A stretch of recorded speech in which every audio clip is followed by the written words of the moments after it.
And we are live. We're back, Bish, after a pretty successful Christmas week of betting. I went 1-3, but the one I landed was a treble. Would have covered your odds if you put the same amount on each bet. So I'll take that as a small, slight victory for me. But Bish, take us through your bets as you had another brilliant one.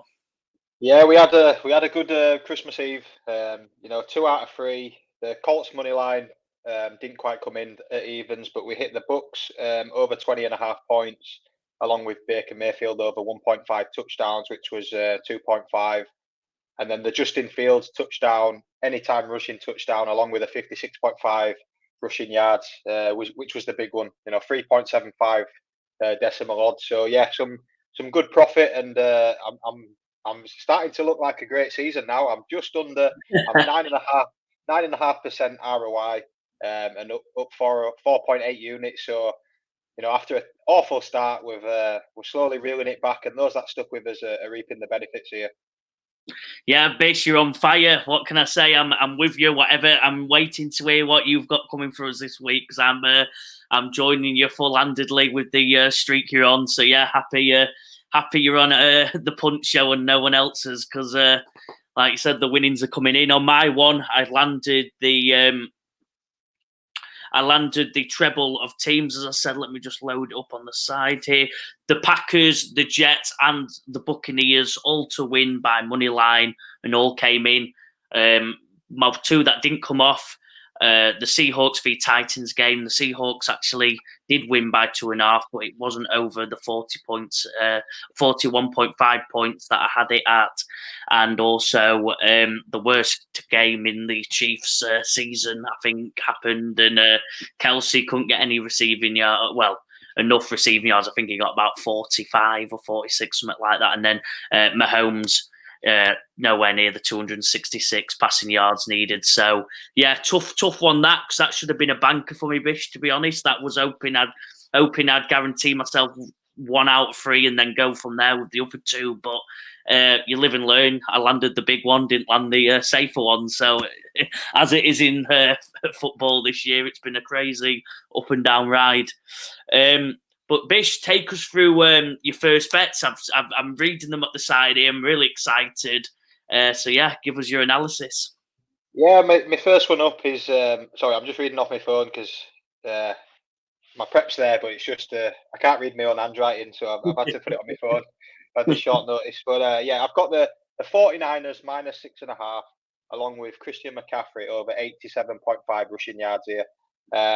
And the actual spread is minus 13, so I've dropped that down. Those that have followed know that I'm not that keen on betting over a touchdown in terms of spread, so I've knocked that to just under a touchdown, the 6.5. I believe the 49ers are good enough to win by a touchdown. But just some info on this one: the 49ers, the 4th best rushing team in the league, and the Commanders are sort of mid-range. I think they're ranked 23rd in the league against the run. Averaging about 120 points, 120 yards against on the run. And then looking at the 49ers, they've been really good. Obviously, last week they got a bit of a beating, a bit of a reality check back down to earth against the Ravens, 33-19. But before that, they've won the last 4 out of 5 coming into after that result there. Purdy throwing 4 interceptions, which a bit unlike him, a bit unlike them. So I think that's one that they'll look to this week to get back on the horse. And the Commanders have sort of been on the same sort of trajectory in terms of the opposite way. They've lost the last 5, although the last game against the Jets was very close. They lost that by a field goal. But news coming out of Commanders is that they've benched Sam Howell. Jacoby Brissett comes in, and we spoke about him on last week's show. He's come in the last 2 games and he's looked fairly serviceable. He's brought the team back into close games. So the 49ers might have to work a little bit harder here than I thought. But taking that aside, in those defeats for the Commanders, there's been 2 massive blowouts to the Dolphins and the Cowboys where they've lost. The opposition have racked up 45 points. So I'm sort of on that sort of wavelength where I think the 49ers can rack up a big score here. And along with Christian McCaffrey, the sort of one of the odds on, well, not odds on, but one of the favourites for the MVP, non-quarterback MVP. He's had a great year, and he's covered this line 87.5 in his last 4 games, with those 4 as well being over 100 yards a game. So I think we've got scope to hit this quite well. The Commanders have given up this line in the last 2 games, and the game before that was against the Dolphins, where a combined of Achan and Mostert went over 110 yards here. So yeah, I'm liking this one. A bit of a bounce back for the 49ers and the reliable McCaffrey, as we've seen all season. So the 49ers minus 6.5, and Christian McCaffrey over 87.5 rushing yards. Yeah, I like that you've adjusted the line. As you said, it's always tough. I might be taking one on later, actually, Bish, not to take on a spoiler, but I might be taking one on later. But yeah, not to adjust, you're playing it safe. But then got the McCaffrey. With Purdy playing the way he played, they'll play it safe. I think Shanahan will get it going, get McCaffrey going on the run, and look to just grind out this win, get a few touchdowns ahead, and let the running game do what it does at 49ers, which is pretty much dominate every team they go against. So yeah, I can't see anything other than this being the case. Bish Commanders are really struggling. Brissett's maybe turns them around that well, but other than a Brissett masterclass, I can't see anything coming with the Commanders. That defense is just not good enough. That D line is so weak after they let off them edge rushers now, so everyone's got time. There's gaps everywhere, and yeah, really disappointed in the Commanders this year. And changes are coming unless, like I said, unless Brissett pulls off a masterclass, should be a pretty safe one, I think. I hope so. I think it's just a case of Brissett might give him a bit of impetus and it make it a little bit more difficult for the 49ers. But in the long run, I see him winning this quite convincingly. Take you on to my first bet. It's a very steady one. Just get the blood flowing. I've got Pittsburgh Steelers plus 3.5 versus the Seattle Seahawks. As we've said last season, Mike Tomlin doesn't go under 500. They've got Philly still to go in the last game of the season, I believe, and they're not losing this one.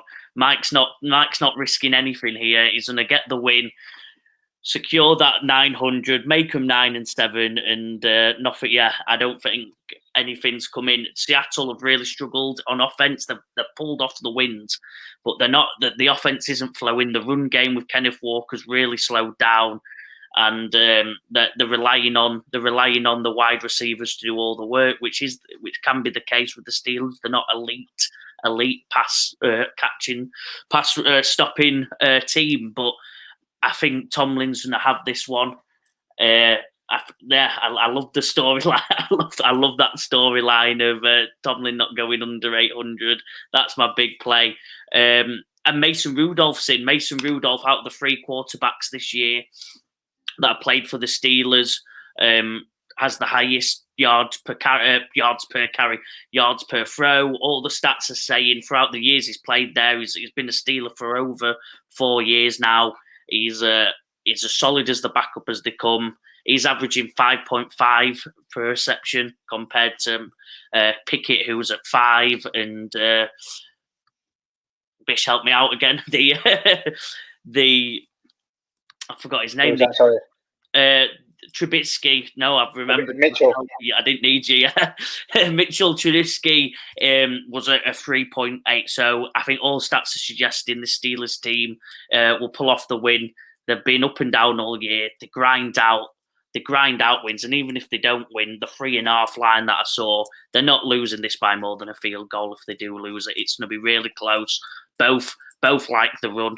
Both don't have running backs that are top elite level. Walker can be, but I think he looks tired in the last couple of weeks. I think he's had a lot of workload, and it's definitely paying the price. And we know Najee Harris might be the slowest running back in the league, so I think it's going to be a grind out game. And even if Seattle win, I think it'll be by under at least 3.5 under a field goal. So yeah, I'm happy with this one. Yeah, this is one of those really interesting ones because Seattle, the last 2 wins they have been by 3 points. So even if they do win, you'd cover here. And both have got a lot to play for. Both 8 and 7. I believe the Seahawks currently hold a playoff spot, whereas the Steelers are still trying to get into the playoffs. So plenty to play for. And Steelers put in a massive performance last week and sort of bounced back after it looked like it could be the first season where they end up under 500. So, I'm as we said last year, I'm a big fan of that. Sort of Mike Tomlin sort of never been under 500, never having a losing season. So this is a big game. It's a massive game, and it's. I think it depends on what Steelers we see. Do we see the Steelers from last week, or do we see the Steelers from previous weeks where they weren't very good? So going into Seattle, this could be a tough game for the Steelers, but I think it'll be either way. Like you said, it could easily be decided by a field goal. So I'm liking this one, and it might be one of those sneaky ones where, although you might not see much action, it might be a good game to watch in terms of defense and intensity. So yeah, looking forward to that one. Like it, Bish, yeah. Nod of approval there. We'll take that to get the day going. Into the second one, Bish. You've got me up and that's it. My second one, it's Chris Olave over 66.5 receiving yards. And I'm at a loss, if I'm honest here. I don't understand why his line's so low. If I've written down this morning when I researched it, I put slam dunk. I just think I don't. I hate to say it's a guarantee because nothing's a guarantee, but I don't see why this is so low. If I'm honest, Saints v Bucks, Saints at the Bucks. Sorry, massive game in terms of the division. Buccaneers currently one game ahead of the Saints, but they're both obviously the Saints trying to catch them up in terms of getting top of that NFC South. But the Bucks currently rank last against the pass, and this is where I don't understand why his yardage is so low. The Bucks are terrible against the pass. They give up over 250 yards per game. And Derek Carr's been good recently. They've also got Carlton Davis, the cornerback, who's questionable with concussion as well. So they're pretty thin as it is, and if he misses, they're even thinner there. But Olave has hit this line in five. He's hit over this line, in four of his last 5 games. 3 of them being he's hit 100 yards. So I keep barking on about it, but I just don't get it. Those who are feeling confident, and I've shied away from this one myself just because I like his receptions line as well. It's over 5.5 receptions. If you want to throw that in a double with this one, it's 2-1. 3.0 for the decimals. But the reason I shied away from it was his 2 of his last 5 have been under the 5.5 reception. So I'm just sticking with the overs on his receiving here. And for me, like I said, I've got slam dunk written down. I'm more of a layup guy, to be honest. So I'll take the layup here. Chris Olave over 66.5 receiving yards. I think I can give a brief explanation. I've just typed his. I think they played Tampa Bay in week 4, didn't they? And he had a rough game, but I think he got injured in that game in week 4. So I think that's why. But that's a big overcorrection. It's over 12, 13 weeks ago now, Bish. So I don't think that's really that applicable, especially with the state of Tampa Bay's, like you said, cornerback core at the moment. I think that's it's a big call. That it's really low. They're really struggling in recent weeks.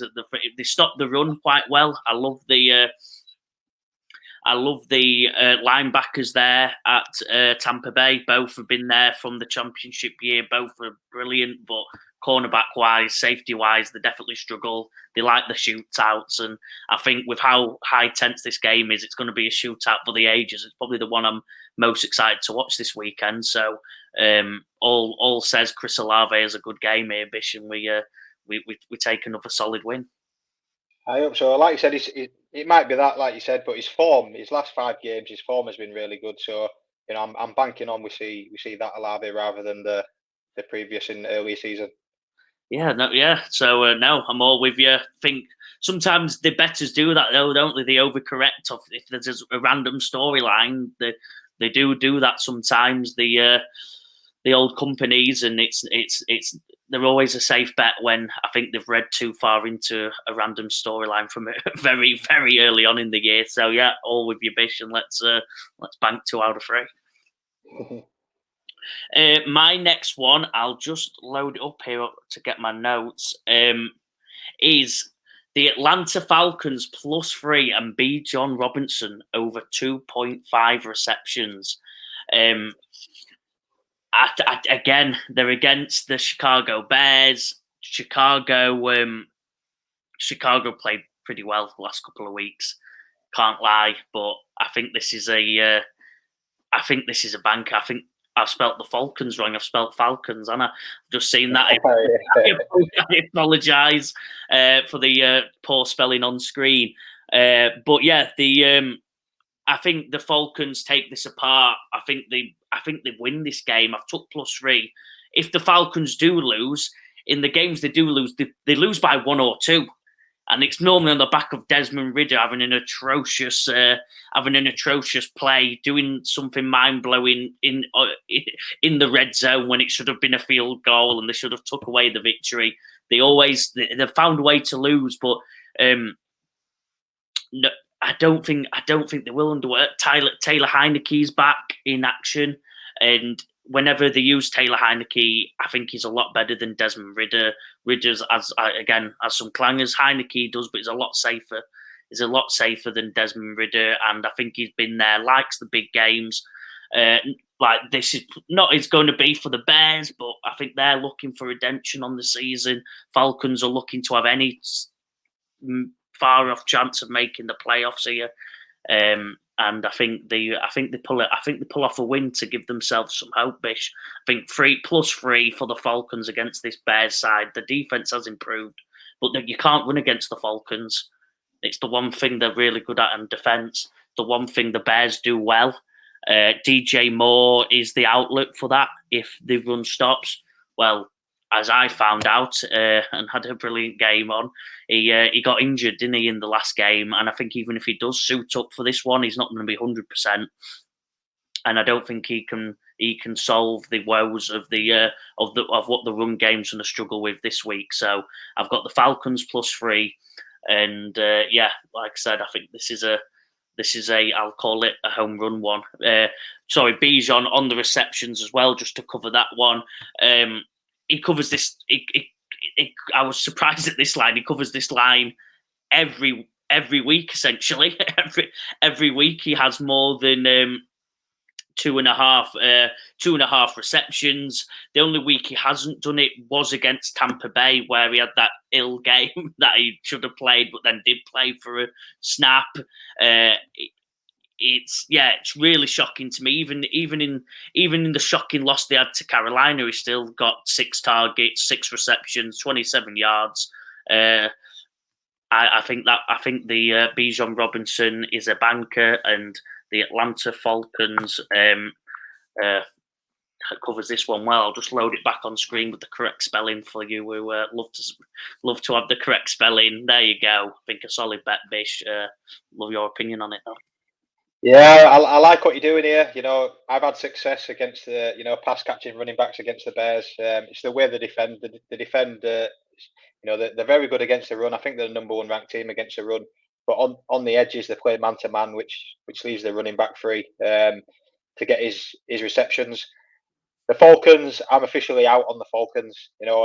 I tried earlier on in the season. I liked them. They didn't produce. And last week I bet against them, and they absolutely hammered the Colts. So again, it's the Falcons, the Titans, and the Chargers. They're my 3 teams that I'm out on. So I'm hoping that you have better luck with them than I did. But I'm liking Bijan here. Yeah, I think it's very nice one to push the odds up. But I think one that pushes the odds up, but is not a guarantee. But pretty much, I think we can give it a tick. And I've not picked that. That's his official line going into the game. I really couldn't work it out. Again, like you said on the, if you just have Bijan 2.5, obviously I like my odds up. I don't like very safe bets. I probably don't have the top brass to just do a very safe bet and take the thing, or it doesn't excite me enough, to be honest. It's got nothing to do with it. I like the excitement of a bigger bet, but the Bijan Robinson line of 2.5 is as safe and as comfortable as I can see. Like you said, all year you promoted the pass catching running backs against the Bears. Bijan does it every game anyway. So it's not like the Bears are this pass catching running. They're not like they're awesome at stopping running backs. That's why I really couldn't work it out. Arthur Smith does have a way of surprising us every single week. Let's just Bijan not getting included in the pass catching. You never know. Yeah, but as I said, they just don't. They lose by 1 or 2. They've got a funny hack, and I think that's why they're most hated team, because they're terrible against the spread. They don't win by much. They don't lose by much. But yeah, I think they'll pull off a win or another bad loss, because if they do lose, it'll be another 1 or 2 point loss. And the Bijan one's a non-starter for me. I think that's a safe bet. Nice. Take us through your last bet, Bish.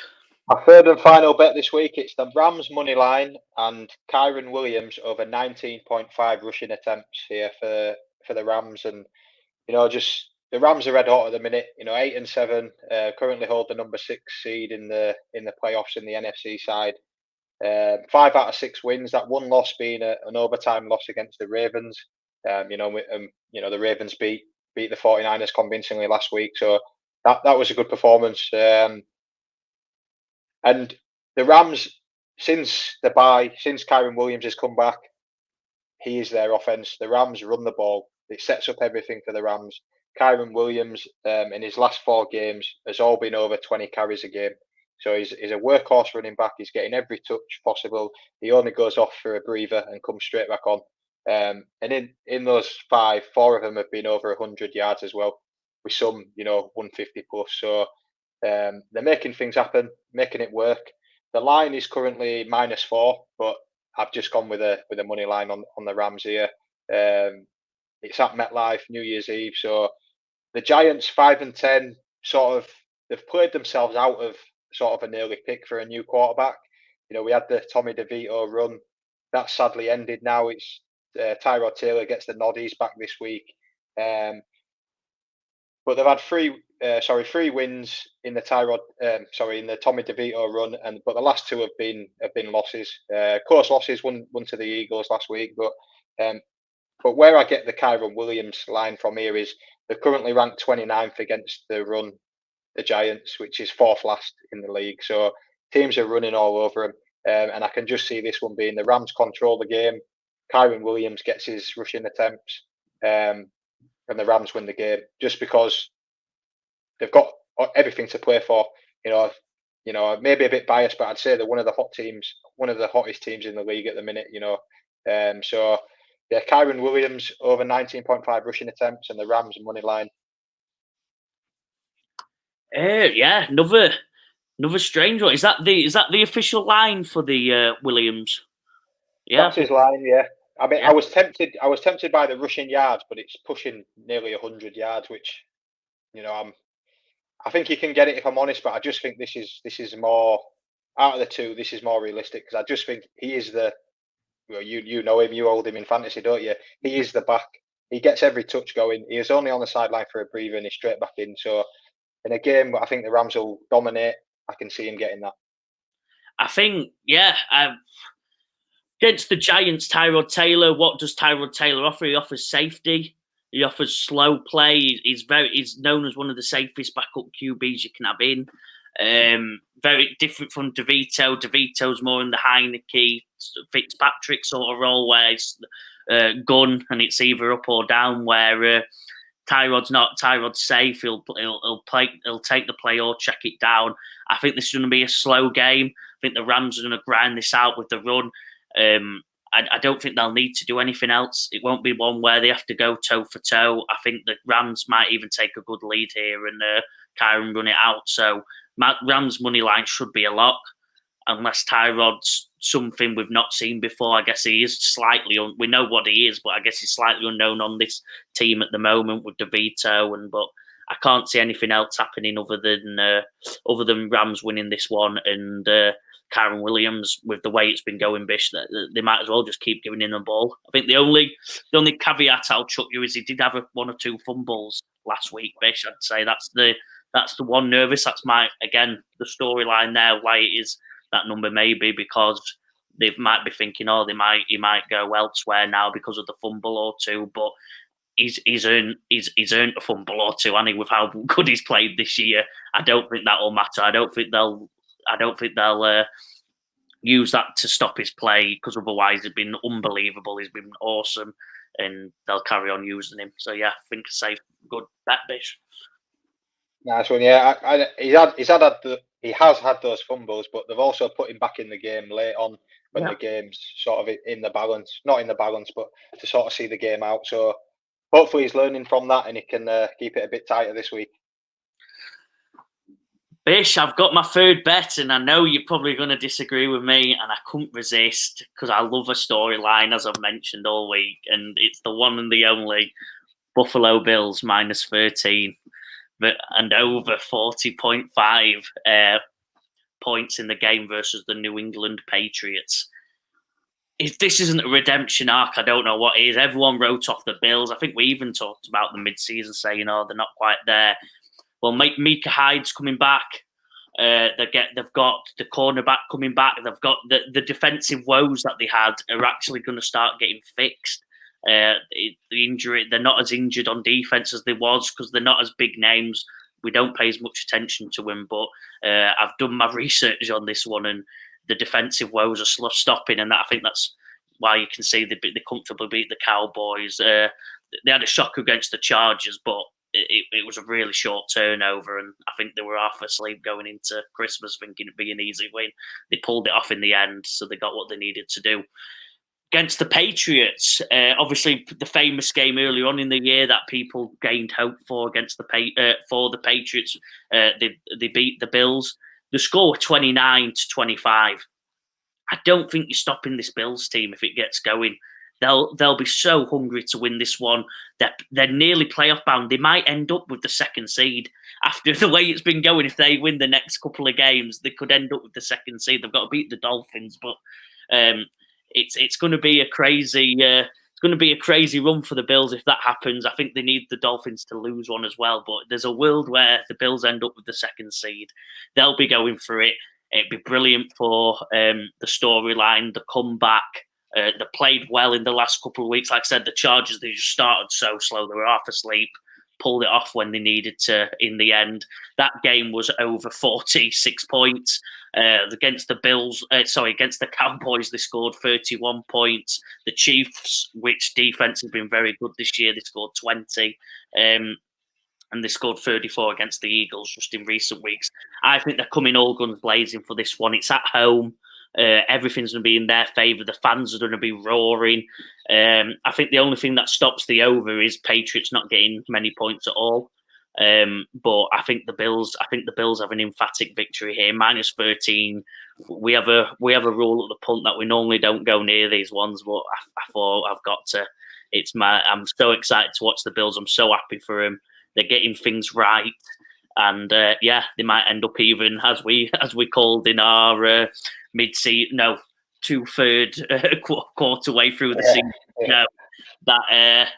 That they're on the way and they could make the playoffs. Denver were the one out of the two that slipped off, and the Bills are the ones that kicked on. So yeah, I'm all for this one. Minus 13, the Bills in the redemption game, over 40 points. I think they'll get 30 points alone. So I just need the Patriots to get 10 points here, Bish, and we're having some fun on a Sunday. Yeah, like you said, they're chasing the Dolphins. The Dolphins have got the Ravens this week, and then the last game is the Bills-Dolphins, so that could be the decider there. So there's plenty of motivation from the Bills side. The only thing that worries me is this is the Patriots and Bill Belichick, and I'm pretty sure I bet something similar in the reverse fixture, and of course the letters down there. So again, the script is set. The Bills looking hot, the Patriots not so hot, but the Patriots always seem to keep games close. Whether they can keep up with the Bills scoring, like you just said, I'm not sure. But a divisional game where the teams know each other so well, it just scares me, if I'm honest. It really does. But why not? I think the Bills need it more. The Bills have got everything to play for. Like you said, apart from the Chargers game last week, where they wobbled a little bit, but they look good. I'm just worried about Belichick maybe taking away. He's very good at taking away main asset from a team. So at the minute, I'd say that's James Cook. We need to see something from Stefan Diggs, I think, this game. Yeah, it's got to turn good. I think they might force it into Diggs' hands with the playoffs coming up. Unless they collapse in these next 2 games, they're pretty much all set for the playoffs. They're looking that good, and I think they'll have to start force feeding Diggs, getting him hot into these critical weeks, and this could be the one. Diggs isn't a big fan of the Patriots. Neither am I. Neither is Josh Allen. It's a big week coming up. Let's have it. Buffalo Bills, another big emphatic victory going into the playoffs. I'm nervous, to be honest, but I'm feeling it. I'm not confident in saying this, but I just think at home, that home game, it just makes such a big difference on it with the fans. Right, the fans are going to be so loud. I don't think the Patriots are going to be able to get much offense going, and I think the Bills are going to have it all their way. Like I said, they might stop the run, but I think it's a good thing that the run's been the best thing recently. I think it's the best thing for the Bills. They had to get it going. They've struggled with it for 2 or 3 years, and they're finally seeing some